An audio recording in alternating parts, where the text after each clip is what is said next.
To continuer journal pour na rebisamno ke bande ko Senko ba sengi na basango nyonso oyo babota ko kamwa ba bima na église ba kende ko boko la bana na bango na ndenge ya deux fois te we ba ke reportage oyo sali signé Fabrice Bagaza.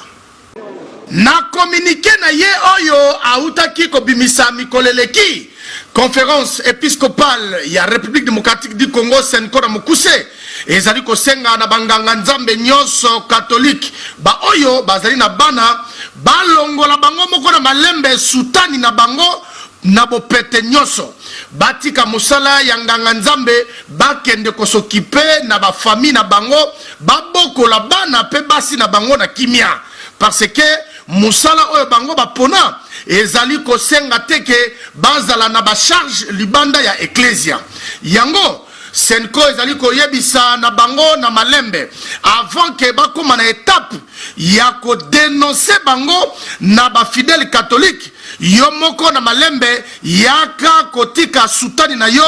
et puis sala des aveux na yo ke otiki mosala ya bonganga nzambe okei kosokipe na bana na yo na mwasi na yo balobi incompatibilité ezali makasi entre serment oyo bango balapaka ndai ya kosala na nzambe bomoi mobimba na kozwa ba engagement ya bana na basi libanda ya ecclesia na sima ya koya kotika sutani pe kosala desave na yo pona musala ya bunganga nzambe boyeba ke évêque ya Kinshasa nde akomema ba rapport nyonso wana kuna na Vatican epai wapi Saint-Siège azwami pe bako établir rapport na bino po musala na bino esila bo continuer ko boko la bana na basi na bino tala